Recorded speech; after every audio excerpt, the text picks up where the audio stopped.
Thanks.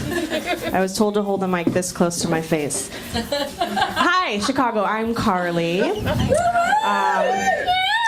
So I'm Asian.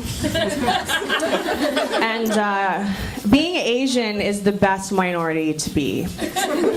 Because when someone meets you, no one thinks like you're cheap, or you're gonna rob them, or you're gonna like blow up a plane, for example. But the thing is, I'm not smart, successful, skinny, hairless, or obedient.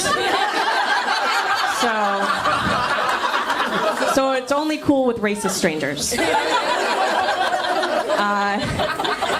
But I do live up to one stereotype. I'm a nanny.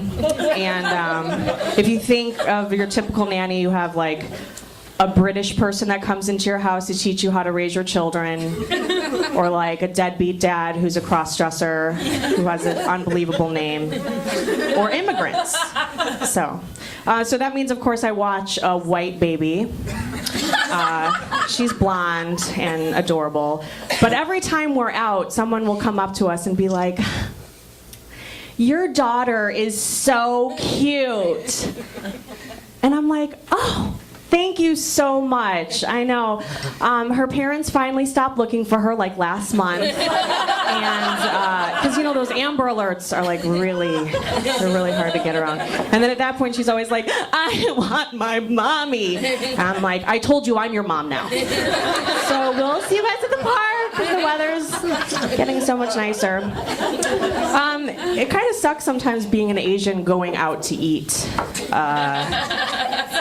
I go out to eat with my friends, the bill comes and they're like, "You're good at math, right?" So I can never figure out the tip, and like, so I figured out a way to figure, it's 30% no matter what. I leave 15% for the server, and I keep 15% for myself. Asian restaurants are the worst, though. Like, it doesn't matter. It could be Japanese or Chinese or Thai. Like, I don't know if my friends think it's just one big country, or they don't care, or they think, like, because you're from one, you know about all the others.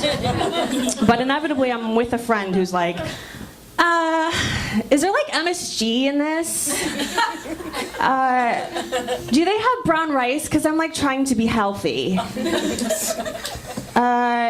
Yeah. Oh, I forgot to tell you that I'm allergic to seafood. So, and it's not like hives and like, it's like my throat starts to close. But I'm sure like somebody in your family is like a doctor, right? So you can just help me if I'm dying. No. Or they're like, "Do you know what this says? Can you read this? Would you just like ask them if there's seafood in here?" And I'm like, "Yeah, okay. Excuse me, is there seafood in here?" Yeah. The other place that sucks being an Asian American is going to a nail salon. And it's kind of like when a pregnant woman goes into a plus-size store, like she looks like she belongs, but she doesn't really.